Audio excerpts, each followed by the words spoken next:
ওম নমো সূর্যায় নমো। নমস্কার বন্ধুরা, পৌষ মাসে শ্রী সূর্যদেবের দিকে তাকিয়ে বলুন এই একটি বিশেষ মন্ত্র। পূর্ণ হবে মনের সকল মনস্কামনা। পৌষ মাসে সূর্য আরাধনায় পাবেন যশ, মান, খ্যাতি, পরাক্রমের আশীর্বাদ।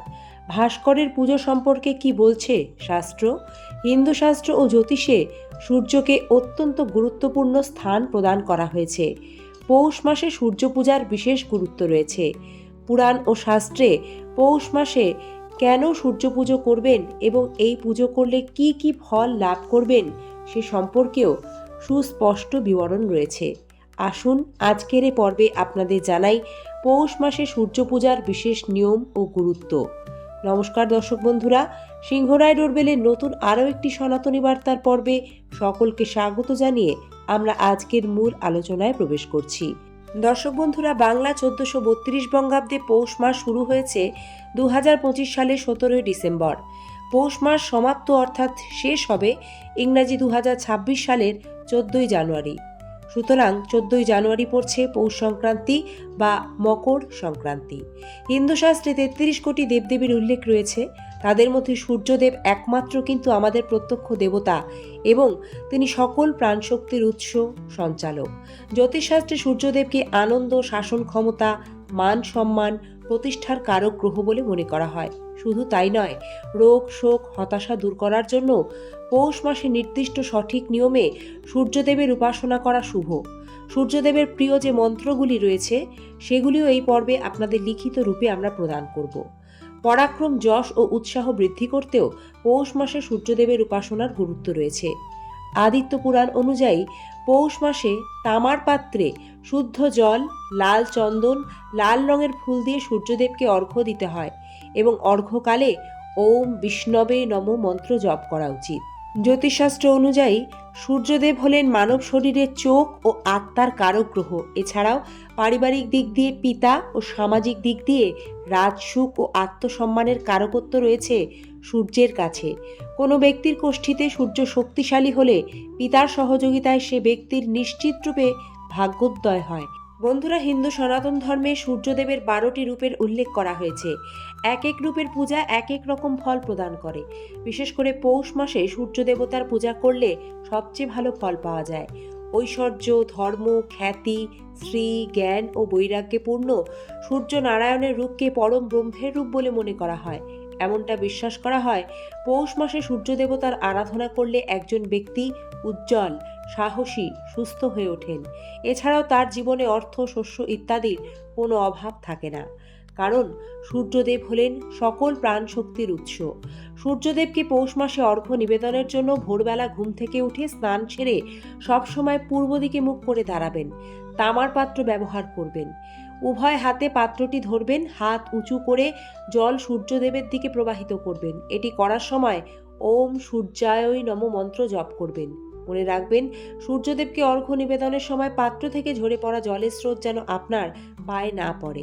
চোখ বন্ধ করে সূর্য প্রণাম মন্ত্র উচ্চারণ করবেন। সূর্যদেবের প্রণাম মন্ত্র হল ওং জবা কুসুম শঙ্কা শঙ্কাশ্যপ্যং মহাদ্যুতিম ধন্তারিং সর্বপাপঘ্নং প্রণহতুস্মি দিবাকরম।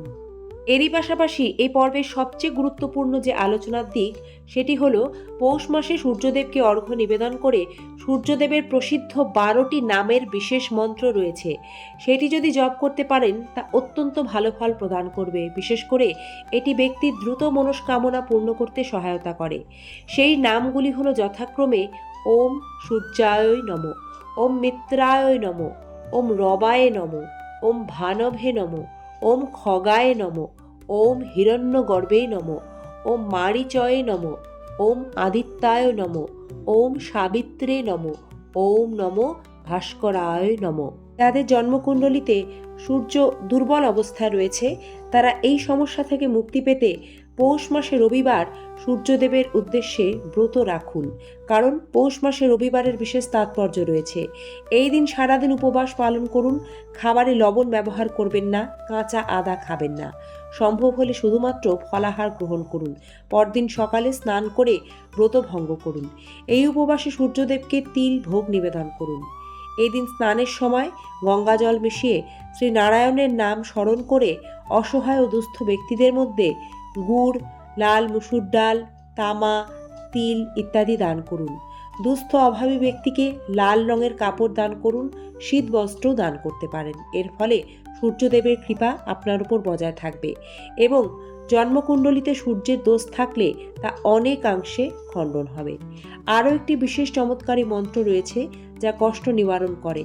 জীবনে সাফল্য পেতে সূর্যদেবের এই বিশেষ মন্ত্র পৌষ মাসে প্রত্যেকেই উচ্চারণ করুন, খুব ভালো ফল পাবেন। জীবনের সাফল্য লাভের এই মন্ত্রটি হল ওম নমো শ্রী সূর্যায়া সহস্র কিরণায় সিদ্ধি সিদ্ধি কারায়া মন বঞ্চিত পুরায়া কষ্টম চূড়ায়ম ওং হ্রিং সূর্যায়া নমো নমঃ। এই মন্ত্রটি 3 বার সূর্যদেবকে অর্ঘ্য নিবেদনের পর পৌষ মাসে প্রতিদিন সকালে সূর্যদেবের দিকে তাকিয়ে আপনার মনস্কামনা জানিয়ে উচ্চারণ করবেন। খুব দ্রুত এর সুফল লাভ করবেন। বন্ধুরা, এরই পাশাপাশি ধর্মীয় বিশ্বাস অনুসারে সূর্যদেব যেহেতু শক্তি, তেজ ও জ্ঞানের প্রতীক, তাই পৌষ মাসে প্রতিদিন সকালে এইভাবে সূর্যের পূজা করে সূর্যের এই মন্ত্রগুলি উচ্চারণ করলে ব্যক্তির তেজ, জ্ঞান বৃদ্ধি পায়, মানুষের আত্মবিশ্বাস বৃদ্ধি পায়। কিছুক্ষণ পৌষ মাসের ঠান্ডায় সূর্যের আলোতে দাঁড়ালে ভিটামিন ডি পাওয়া যায়, ত্বক উজ্জ্বল হয়, ব্যক্তি অত্যাশ্চর্য সুফল লাভ করে। আজকের পর্বটি আশা রাখি আপনাদের জীবনকে সমৃদ্ধ করতে সহায়তা করবে যদি বিশ্বাস রেখে সঠিক নিয়মে পালন করেন। শ্রী সূর্যদেবের আশীর্বাদে সকলের জীবন হয়ে উঠুক আলোক উজ্জ্বল, সাফল্যমণ্ডিত। আজকের পর্বটি এখানে শেষ করছি। সকল দর্শক বন্ধুকে ধন্যবাদ পর্বটি সম্পূর্ণ দেখার জন্য। এভাবেই আমাদের সাথে থাকবেন তথ্য সমৃদ্ধ সনাতনী বার্তার নিত্য নতুন ভিডিও দেখতে। ধন্যবাদ, নমস্কার।